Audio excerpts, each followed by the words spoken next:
ሰላም ጤና ይስጥልን የተከበራችሁና የተወደዳችሁ ተመልካቾቻችን ከብስራት ኤፍኤም የዩቲዩብ ገጻችን የዕለተ እሁድ የብስራት ሃይላይት ፕሮግራማችን ተጀምሯል። ተፈራ ታመነ ከመላው የስቱዲዮ ባለሙያዎች ጋር ጊዜን የማሳለፍ ነው የሚሆነው።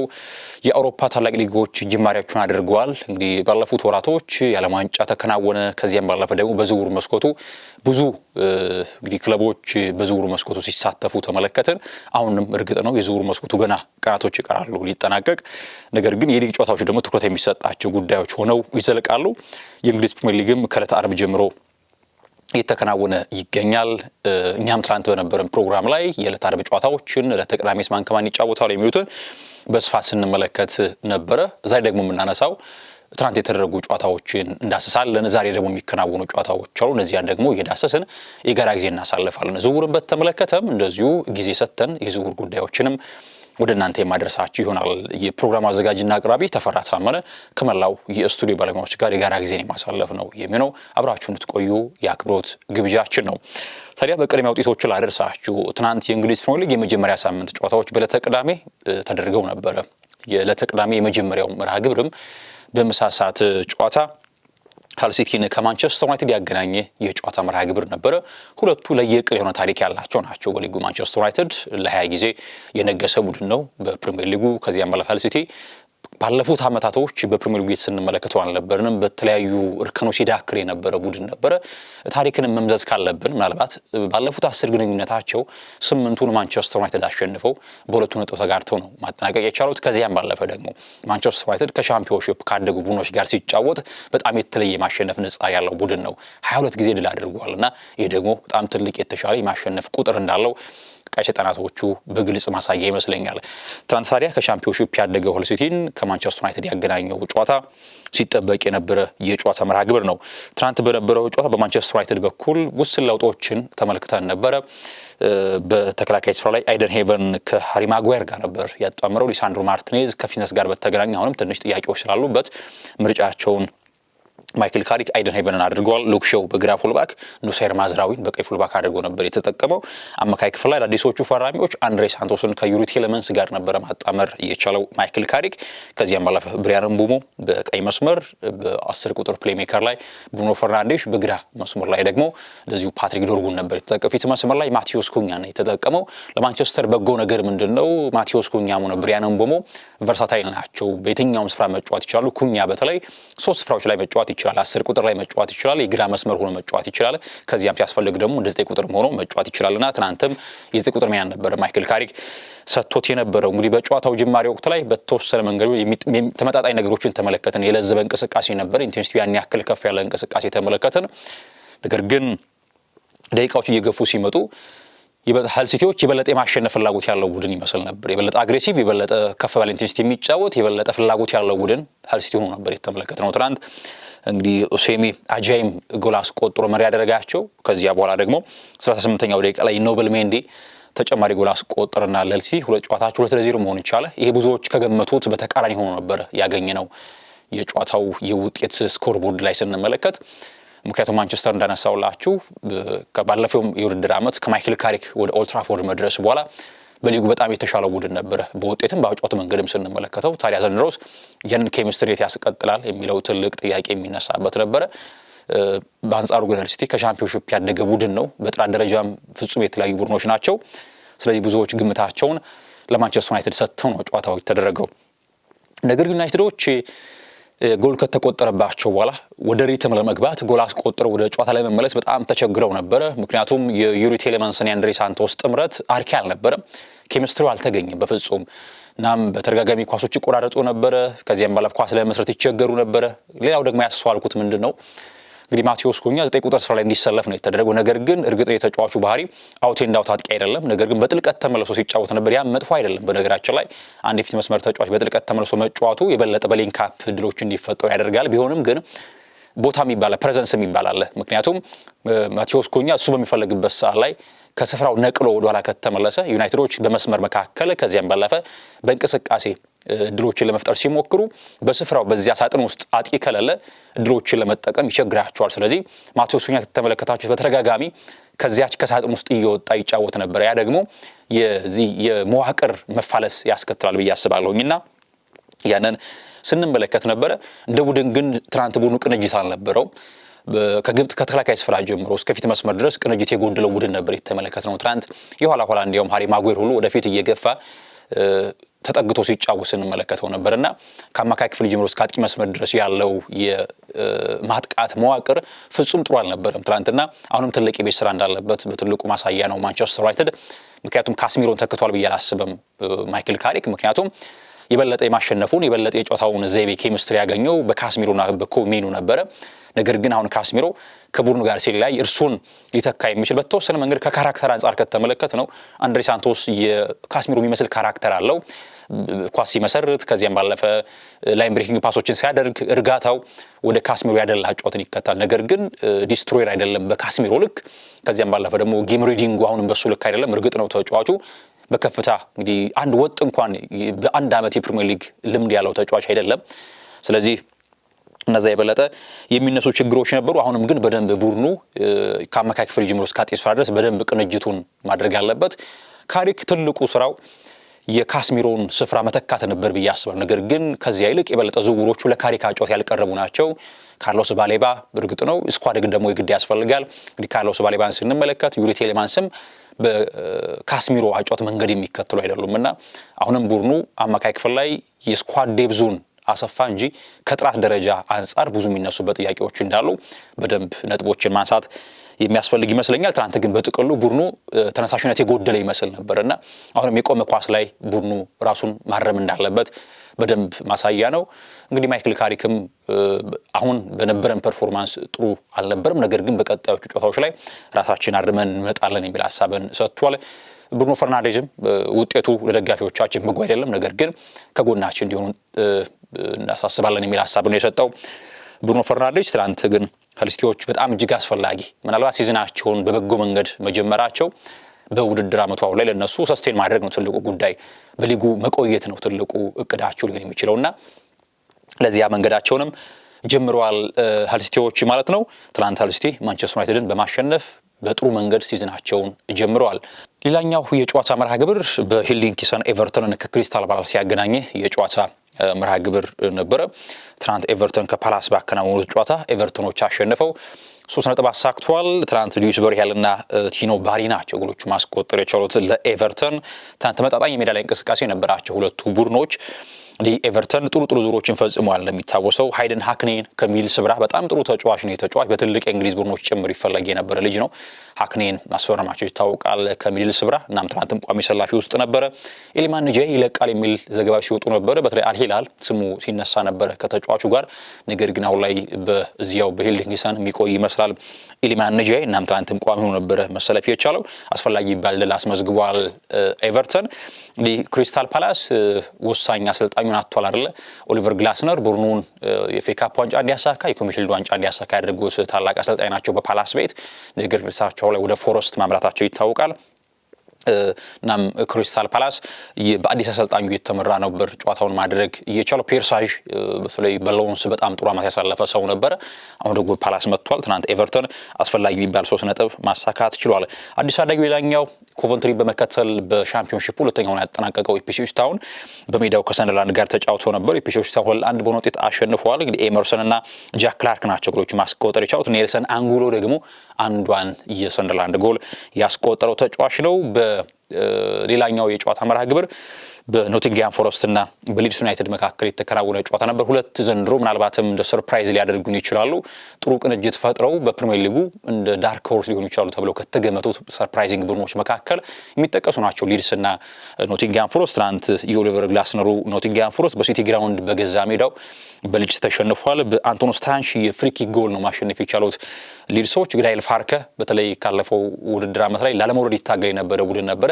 ነገር በመጨረሻዎቹ 10 ሳምንታት በጣም የተለየ ጥራትን አስመልክተው በሊጉ መቆየታቸው ይታወሳል። ዘንድሮ ግን ጥሩ ነገር ይዘው እንደመጡ ይታሰባል። ትናንትም ኖቲንግሃም ፎረስትን በሜዳው ድል ነስተው ነው መውጣት የቻሉት። ሌላኛው የዕለተ ቅዳሜ የሊጉ የማሳረጊያ መርሃ ግብር በጂቲኤክስ ስቴዲየም ብሬንትፎርድን ከቶትናም ስፐርስ ያገናኘ የጨዋታ መርሃ ግብር ነበረ። እንግዲህ ቶትናም ስፐርስ እንደሚታወሰው ዲዘርቢን ወደ ስብስቡ ካመጣ በኋላ ላለመውረድ ይታገል የነበረው ቡድን ተርፎ ዘንድሮ ደግሞ በከፍ ባለ አብዮት በርከት ያሉ ገንዘቦችን ረብጣ ገንዘቦችን ይዞ መጥቶ ወጪ እያደረገ ቡድን እየገነባ የሚገኝ ቡድን ነው። ከመከላከል ስፍራ ጀምሮ አማካይ ስፍሩን ሲያጠናክር ነበር። አሁን ደግሞ ቀጣይ ፊት መስመሩ እንደሚያጠናክር ይታሰባል። ሳቪኒዮ ተስማምቷል ቶተንሃም ስፐርስን ለመቀላቀል። ኦማር ማርሙሽ ደግሞ ቀጣዩ ተረኛ ተጫዋች ይመስላል። ስለዚህ ቶተንሃም ስፐርስ ጉዳት ላይ ያለው ተጫዋች ሲመለሱ የቡድኑ ቅንጅት መልካም ሲሆን በፕሪሚየር ሊጉ ትልቅ ግምት ካገኙትና ዘንድሮ ጠንካራ ውጤት ያስመዘግባሉ ተብሎ ከታሰቡት መካከል ብዙዎች ያስቀምጡት ቡድን ነበረ። ትናንት ግን በብሬንትፎርድ 3-0 ነው የተሸነፈው። ብሬንትፎርድ የሚገባውን ድል ያስመዘገበው በጣም ፍጹም ብልጫ ነበራቸው። የመጀመሪያው አጋማሽ ብቻ በቂ ነበር ብዬ አስባለሁ። እኔ በመጀመሪያው አጋማሽ ብሬንትፎርድ ስለማሸነፉ ግልጽ ነበረ። ምክንያቱም ብልጫቸው ጨዋታ የሚያነቡበት መንገድ ከዚያም ባለፈ ደግሞ ያላቸው ቅንጅት በጣም ይደንቅ ነበር። ብሬንትፎርዶች እንግዲህ ኬት አንድሩስ የቆመ ኳስ አሰልጣኝ የነበሩ ሰው ናቸው። ባለፈው ዓመትም እንዴት ባለ መንገድ ትልቅ ቡድኖች ሲፈትኑ ሲያሸንፉ እንደነበረ ግልጽ ነበር። ዘንድሮም ቡድኑ ራሱን አጠናክሮ የመጣ ቡድን ነው። በተለይ ዝውውሮቹ ማድረጉ ከሎን ሲያስፈረሙት ድንቅ አማካኝ በትናንትናው መርሃ ግብር ላይ በጣም የተለየ ጥራትን ነበረ ማስመልከት የቻለው በብሬንትፎርድ በኩል። ብሬንትፎርድ ኳስ ሲያጡ በጣም ፕሬሲንጋቸው ይደንቃል። ከኳስ ውጭ እንቅስቃሴያቸው ማለት ነው። ከኳስ ጋር ደግሞ በጣም በፈጣን ሽግግር ነው የሚያጠቁትና ለዚህ ደግሞ በጣም አስፈላጊ ተጫዋቾች አሏቸው። የመስመር ላይ የነ ዳንጎ ኦታራ ከዚያም ባለፈ የነ ከቬን ሻደ የመስመር ላይ ጥራት በጣም አስደናቂ ነበር። የአማካይ ክፍላቸው ልህቀት እንደዚሁ የሚነሳው ጥራት ነው። በመከላከል መዋቅራቸው ላይም የነ ካዮዴ ቀይ ፉልባክ ላይ በሊጉ ካሉ ምርጥ ፉልባኮች መካከል ካዮዴ አንደኛው ነው። ትናንት 3-0 ነው ያሸነፉት። ሉዊስ ፖተር ያኔት አስቆጥሩ በመጀመሪያው አጋማሽ ከረፍት መልስም እንደተመለሱ ካዮዴ ሶስተኛ ጎል አስቆጥሮ ድል አድርጓል። እንዲያውም እንግዲህ ኢጎር ቲያጎ ፍጹም ቅጣት ምት ማስቆጠር ቢችል ኖሮ ተጨማሪ አራተኛ ጎል ማስቆጠር ይችሉ ነበረ። ትናንት እንግዲህ በቶተንሃም በኩል እርግጥ ነው የቋሚ ላይን አፓቸው ምናልባትም በሲዝኑ ልንመለከት የምንችለው ቋሚ ላይን አፕ 5 ተጫዋቾች የሉም ብዬ አስባለሁ። ምናልባት ለመጥቀስ ያክል ቀይ ፉልባክ ላይ ፔድሮ ፖሮ የዓለም ዋንጫ አሸናፊው አሁን ላይ ሲመለስ እሱ ቋሚ ተሰላፊ ነው። በሴንተር ባክ ላይ ሚኪ ቫን ደቨን ትናንት አልነበረም። ሴኔሲን ነበረ ከቫኔ ጋር ያጣመሩት ዴዘርቢ። ስለዚህ ከባክ ፎሮቹ ሁለቱ ይመለሳሉ ማለት ነው። አማካይ ክፍል ላይ ምናልባት ለኔ ከበርግ ቫል ይልቅ ማቴዎስ ፈርናንዴዝ የቶናሊ አጣማሪ ሊሆን እንደሚችል አስባለሁ። ትናንትም ተጠባቂ ወንበር ላይ ነበር የነበረው ማቴዎስ ፈርናንዴዝ። እርሱ ሲመለስ ሌላ ተጨማሪ ጥራት ነው። መስመር ላይ ሳቪኒዮን ያገኛሉ። ከዚያም ባለፈ ደግሞ 10 ቁጥር ሚያ ላይ ጄምስ ማዲሰን አሊያም ደግሞ ከጉዳት ሲመለስ ጃቪ ሲመንስ የሚሰለፈው ተጫዋች ሆኗል።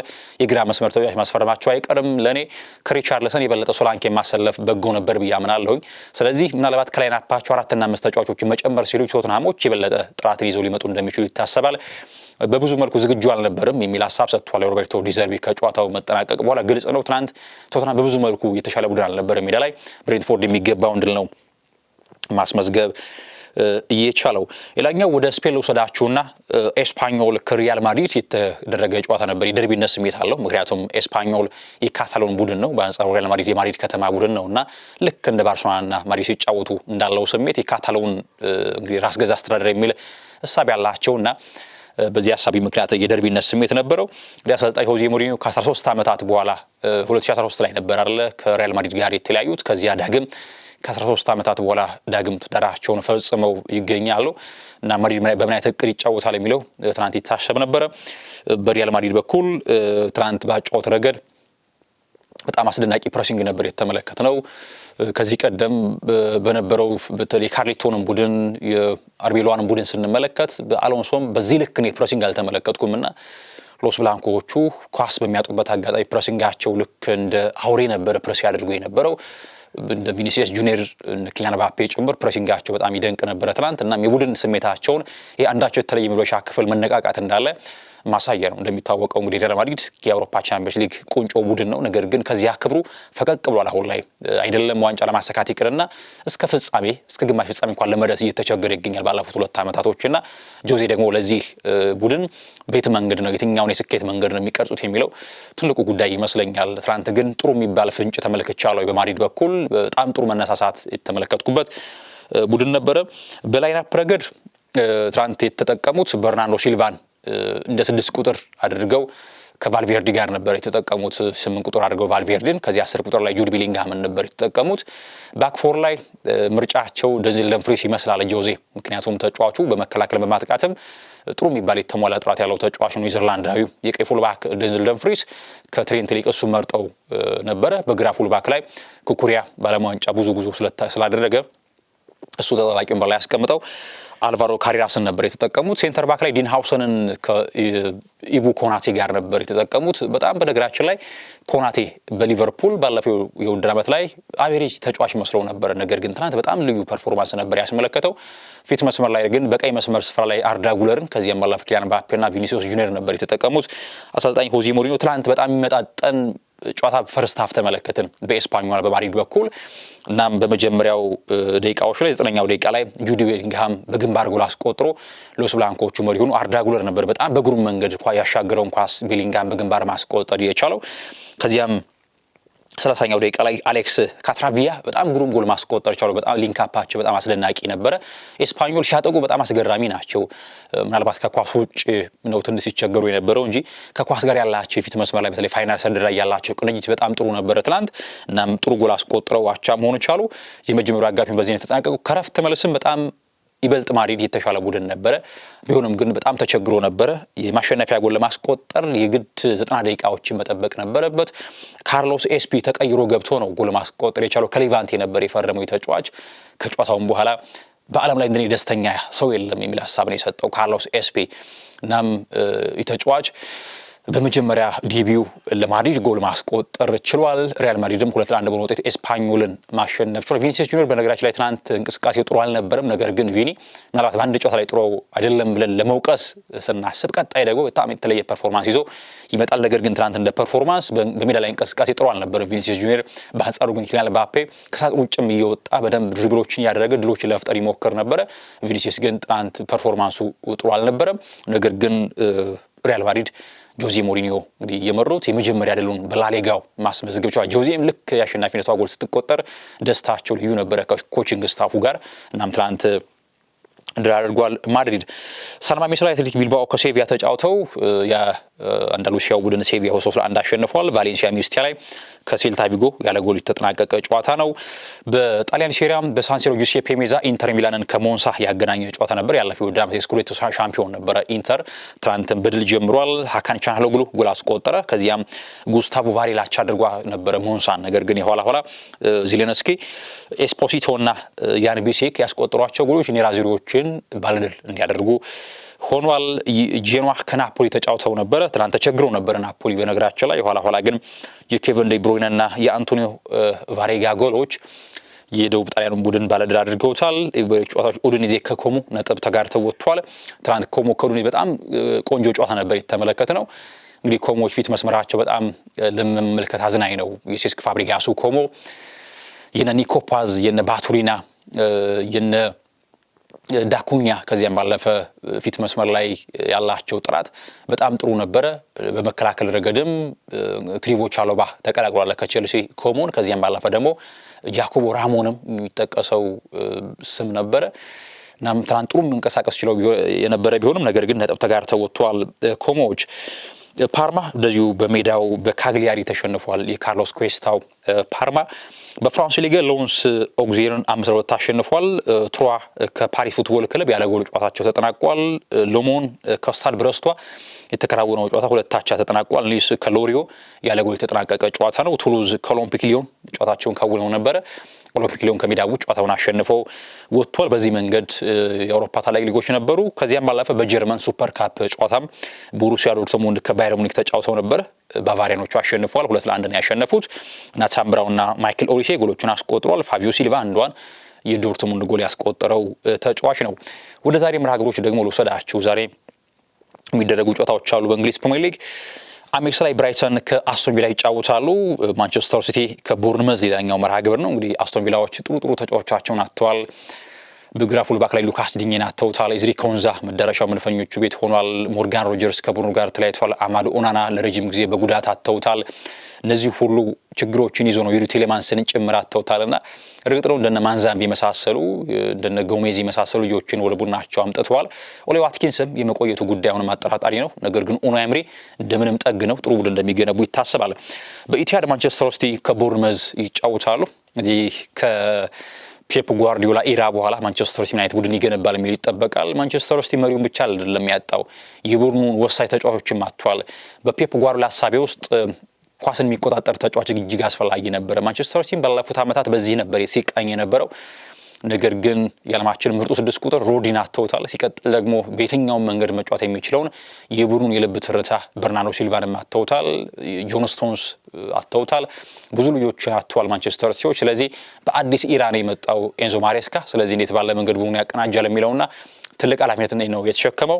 እርሱ ግን ለዋንጫ ለመፎካከረኛ ጊዜ አንፈልግም የሚል ሐሳብ ሰጥቷል። ኤንዞ ማሬስካ በቶሎ ተፋካሪ ቡድን መገንባት እንደሚፈልግ ነው ማሬስካ የተናገረው። ስለዚህ ከቦርንመዝ ጋር የሚደረገው ጨዋታ ተጠባቂ ነው። በተለይ ቡድኑ በኮሚሽልድ በነበረው መርሃ ግብር በአርሰናል ተሸንፎ ነውና የጀመረው የበለጠ ከዚያ ሜንታሊቲ ወጥቶ ወደ ማሸነፍ ሜንታሊቲ ለመመለስ እጅግ ጠቃሚ ነው የሚሆነው ይሄ ጨዋታ መርሃ ግብር። እንግዲህ ቦርንመዝ እንደሚታወሰው ባለፈው ዓመት ቫይታሊቲ ላይ አርሰናል ዋንጫ ማሳካቱን ያረጋገጠበት አጋጣሚ ነበራል። ቫይታሊቲ ላይ በነበረው የቦርንመዝና የማንቸስተር ሲቲ ጨዋታ ታዲያ ሁለቱም ደግሞ አሰልጣኞቻቸውን አጥተዋል። ቦርንመዝም ኢራውላን አጥተዋል፣ በሊቨርፑል ተነጥቀዋል። ፔፕ ጓርዲዮላም ከሲቲ ለቋል። በአዲስ አሰልጣኝ የተመሩ ሁለቱም ቡድኖች የሚመጡት ምናልባት በቦርንመዝ በኩል የጁኒየር ክሩፒ ያለመኖር መጥፎ ነገር ነው። ተጫዋች ባለፈው ውድድር ዓመት ከቦርንመዝ በጣም ግሩም ተጫዋች መካከል አንደኛው ነበረ። ክሩፒ በትልቅ ቡድኖች የሚፈለግ ነበረ። ነገር ግን በቅድመ ዝግጅት ወቅት ላይ በገጠመው ጉዳት ምክንያት ለወራት ከሜዳ መራቁ ይታወቃል። የቦርንመዙ ክሩፒ ማንቸስተር ሲቲ ከቦርንመዝ የሚጠበቅ የጨዋታ መርሃ ግብር ነው ዛሬ ቀን 10 ሰዓት ላይ ይደረጋል። እንደዚሁም ሴንት ጄምስ ፓርክ ላይ ኒውካስል ከሊቨርፑል ሁለት ሽግግር ላይ የሚገኙ ቡድኖች ናቸው ሁለቱም። ኒውካስልም በኤዲሃው ጥሩ መሻሻል ያስመለከተ ቡድን ነበረ። በክለቡ ታሪክ ትልቅ ዋንጫን ያሳኩበት አጋጣሚ ከበርካታ ዓመታት በኋላ ያሳኩበት ድል ነበር። በኒውካስል ቤት የካራባኦ ካፕን አሳክተው ነበር ኤዲሃው። ነገር ግን ወሳኝ ተጫዋቾቻቸውን አጥተዋል። አንቶኒ ጎርደን፣ ሳንድሮ ቶናሊ፣ ብሩኖ ጊማሬሽን አጥተው ነው የጀመሩት። ኤዲሃውም እንደዚሁ ተለያይተዋል ከኒውካስል ጋር። ሊቨርፑልም በተመሳሳይ ያለፉት ዓመታት የቡድኑን ወሳኝ የፊት መስመር ተጫዋች ሞሳላህን አጥተውታል። ከዚያም ባለፈ ደግሞ ቡድኑ ካለፈው ውድድር ዓመት የውጤት መዋዠቁ በኋላ እንዴት ባለ መንገድ ያገግማል። በአዲስ አሰልጣኝ ነው የመጣው። በዝውውር መስኮቱ በጣም የነቃ ተሳትፎ ያደርጋለም የሚገኘው። ስለዚህ ሁለት በመጥፎ እሳቤ ውስጥ የሚገኙ ቡድኖች የሚያደርጉት ጨዋታ ነው ኒውካስል ከሊቨርፑልና ይህም ጨዋታ ምሽት ላይ የሚደረግ ጨዋታ ይሆናል። ኒውካስል ከሊቨርፑል። አትሌቲኮ ማድሪድ ከቪያሪያል ይጫወታሉ በዋንዳ ሜትሮፖሊታኖ። ምናልባት በስብስቡ ሊካተት እንደሚችል ሁሊያን አልቫሬዝ ይታሰባል። ሄታፌ ከሬሲንግ እንደዚሁም ኤሌቼ ከባርሴሎና ይጫወታሉ። እንግዲህ ባርሴሎናዎች አማካይ ክፍላቸውን ጥራት በጣም አጎልብተው ነው የመጡት ዘንድሮ። ሮድሪን ወደ ስብስባቸው ቀላቅሏል። ነገር ግን አሁንም የፊት መስመር ተጫዋች እጥረት አለባቸው። ምክንያቱም ሮበርት ሌቫንዶቭስኪን አጥተውታል። የትኛው ተጫዋች ነው እርሱ ሊተካ የሚችለው ትልቅ ጥያቄ ነው። ምክንያቱም በጣም ጎል አስቆጣሪ ተጫዋች ነው። ከዚያም ማለፍ ሲል ደግሞ ሌላኛውን አማራጭ የፊት መስመር ተጫዋች ፌራን ቶሬስን ወደ ፓሪስ ሰን ጀርማ አምርቷል። ስለዚህ በቀጣይ የካታሎኑ ቡድን የፊት መስመር ተጫዋች እንደሚያስፈርም ይታሰባል። ዛሬ ግን ከሜዳ ውጭ ከኤሊቼ ጋር ይጫወታል ባርሴሎና። በሴሪያው ፍሮሲኖኔ ከዩቬንቱስ፣ ቬኔዚያ ከሌቼ፣ አታላንታ ቤርጋሞ ላይ ከሳሱሎ፣ እንደዚሁም ደግሞ ቱሪን ላይ ቶሪኖ ከኤሲ ሚላን ጨዋታቸውን ያደርጋሉ። ሩበን አሞሪም በሴሪያው የመጀመሪያ ጨዋታቸውን ቱሪን ላይ ከጠንካራው ቶሪኖ ጋር የሚያደርጉበት መርሃ ግብር ነው ያለው። በፍራንስ ሊግም ኦንዤ ከሊል ይጫወታሉ። ሉአቭረ ከሞናኮ ሌላኛው መርሃ ግብር ነው። ስታድ ሬነ ከፓሪስ ሰን ጀርማ 3:45 ላይ ይደረጋል። በፍራንሳይ ሱፐር ካፕ በሎንስ ተሸንፈው ነው የጀመሩት። እንግዲህ ፓሪስ ሰን ጀርማዎች የአውሮፓ ሱፐር ካፕን ደግሞ ማሳካታቸው ይታወቃል። ጥቂት የዝውውር ጉዳዮችን ላንሳላችሁና ቆይታችን እናጠቃላለን። የሁሊያን አልቫሬዝን ጉዳይ ላስቀድም። ሁሊያን አልቫሬዝ ከአትሌቲኮ ጋር መልቀቅ ይፈልጋል ተጫዋቹ። ነገር ግን የመጀመሪያ ምርጫው ወደ ባርሳ መዘዋወር ነው። ነገር ግን ደግሞ በተቃራኒ ነው አትሌቲኮዎች ለባርሳ መሸጥ አይፈልጉም ተጫዋቹ እና በጣም የተወሳሰበ ደረጃ ላይ ደርሷል የአልቫሬዝ ጉዳይ። ወኪሉም አትሌቲኮች እንደዋሹት የሚያሳብቅ አይነት ሐሳብን በማህበራዊ ስር ገጹ ላይ አስፍሮ ነበረ። ለውሸታም ሰው ለምን እንደዋሽ ብትጠይቀው ተጨማሪ ውሸትን የሚሰጥህ የሚል ሐሳብን አስፍሮ ነበረ በማህበራዊ ስር ገጹ ላይ። ምናልባትም አንድ ቃል ገብተውለት እንደነበረ ማሳያ ይመስላል። አሁን ላይ አርሰናሎች በንቃት ነገሩን እያጤኑበት ይገኛሉ። ከአትሌቲኮ ሰዎች ጋርም ለንደን ላይ እንደተወያዩ መረጃዎች ሲወጡ ነበረ። አርሰናሎች የፊት መስመራቸው ማጠናከር ይፈልጋሉ። ለዚህም ደግሞ አልቫሬዝን ምርጫቸው አድርጓል። አሁን ሁለት ነጥቦች የግድ ማንሳት ያስደፍራል። በተወሰነ መንገድ ቢሆን ራሱን ክፍት ወደ ማድረግ መጥቷል እየተባለ ነው አልቫሬዝ ለአርሰናል። ሚኬል አርቴታም በግሉ እንዳወራው መረጃዎች እየወጡ ይገኛሉ። አንድሬ ቤርታና ሚኬል አርቴታ ይህን ዝውውር ለመቋጨት በጣም በጠንካራ መልኩ እየሰሩ ነው የሚገኙት። ተጫዋቹ ምናልባት ወደ ባርሴሎና እንኳን መዘዋወር ባይችል በአትሌቲኮ የመቆየት ፍላጎት የለውም ነው የተባለው። በአትሌቲኮ ካልቆየ ደግሞ ባርሴሎናን ካልተቀላቀለ ወደ አርሰናል የመቀላቀል እድሉ በጣም እየሰፋ ይመጣል የሚል መረጃዎችን ከወደ ስፔን ጋዜጦች ስመለከት ነበርና አሁን አርሰናሎች በደንብ ከዋጋም አንፃር አርሰናሎች ምን የሚል ሐሳብ አላቸው? ተጫዋቹ የሚለቅ ከሆነ በቶሎ ማወቅ ይፈልጋሉ። ነገሮችን ወደ መደራደር እንዲገቡና ዙሩን ለመፈጸም እድል እንዲያገኙ በደንብ ማወቅ ይፈልጋሉ። ስለዚህ አልቫሬዝ አሁን የተጫዋቹ ውሳኔ በግልጽ ይጠበቃል። በአርሰናል ተቀላቀልም ብለው ከገደቡት መልቀቅ ከፈለገ ከአርሰናል ጋር ግድ ለመደራደር ክፍት መሆን አለበት ተጫዋቹ። አሁንም ተጫዋቹ ውሳኔ ይጠበቃል። አትሌቲኮች ቢቆይ ደስተኞች ናቸው። የማይቆይ ከሆነ ግን ለባርሳ መሸጥ አይፈልጉም ነው የተባለው። የአልቫሬዝ ጉዳይ በመጪዎቹ ቀናቶች ምናልባት አዲስ ዜናዎች እንደሚኖሩ ይታሰባል። ሌላኛው ከዝውውር ጋር በተያያዘ የሚነሳው ጉዳይ ቶተንሃም በተመለከተ ነው። እንግዲህ ኦማር ማርሙሽን ዝውውር እንደሚያጠናቅቁ ተስፋ አድርገዋል። ተጫዋቹ በተለይ በቂ መሰለፍ ዕድል ባለማግኘቱ በማንቸስተር ሲቲ ቤት ራሱን ለዝውውር ክፍት ማድረጉ ነው የታወቀው። እናም ቶተንሃሞች ተገቢ ገንዘብ አቀርበው ለማንቸስተር ሲቲ ማርሙሽን ለማስፈረም ይፋዊ ጥያቄና የተጫዋቹን የዝውውር ሂደት ማቀላጠፍ እንደሚፈልጉ ዘገባዎችን ስመለከት ነበረ።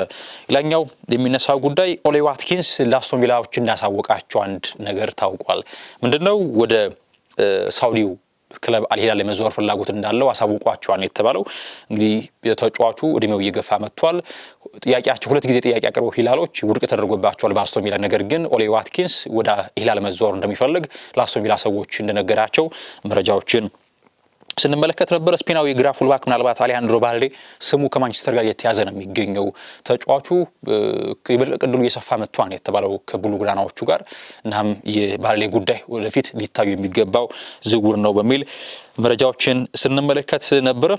ሌላው የቼልሲን ጉዳይ እናንሳ። ሮማዎች ለጄሚ ጊተንስ ጥያቄ አቀርበው ነበር የውሰቱና ቀጣይ ደግሞ ክረምት የማስፈረም አማራጭ ባለው ውል ለጄሚ ጊተንስ ጥያቄ ስለማቅረባቸው ሲገለጽ ነበር። ነገር ግን ቼልሲዎች ጥያቄያቸውን የሮማን ጥያቄ ውድቅ ማድረጋቸው ነው እየተገለጸው። ከዚያም ባለፈ ቤስኪታሾች የጆ ዊሎክን ለማስፈረም ከኒውካስል ፍላጎት እንዳላቸው ዘገባዎች እየወጡ ይገኛሉ። ነገር ግን እስካሁን ድረስ ምንም ምላሽ አልሰጡም ኒውካስሎች። በተለይ የቱርክ ክለቦች በደንብ በንቃት ዝውውር በመጣ ቁጥር ራሳቸውን ያጠናከሩ ይገኛሉ። ዊሎክንም በተመለከተም ጥያቄያቸው ውድቅ ይደረጋል ተብሎ ይታሰባል በኒውካስል። ቆይታችን ይህን ይመስል ነበር ተመልካቾቻችን። ተፈራ ታመነ ከመላው የስቱዲዮ ባለሙያዎች ጋር የጋራ ጊዜን አሳልፌያለሁ። ሰናይ ጊዜን ተመኘው።